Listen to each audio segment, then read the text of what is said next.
Okay guys, it's just the layer order like Photoshop kan, kita ada layer dia, layer mana atas, layer mana bawah kan. Okay, so let me show you an example here Okay, so kita ada dua sini tu chart sini. Okay, kita have a look tak ada apa beza kan. Okay, now I rapatkan dia,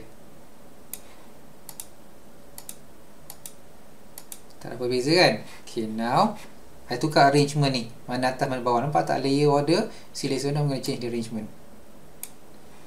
Now have a look, tak ada beza kan. Yang rapat lagi to just make to show clear. Nampak tu? Okay, nak ibu rapat lagi. Nampak tak? So that's the thing.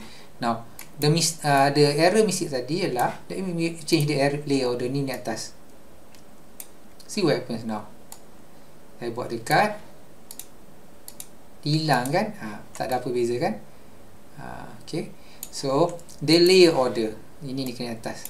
Okay, just move balik. Okay, hang on. Nampak tu? Okay, the layering order the layering order. So the arrangement mana atas mana bawah tadi. Okay. Okay. Don't forget to press the control key. So okay, nampak? There we go that's all.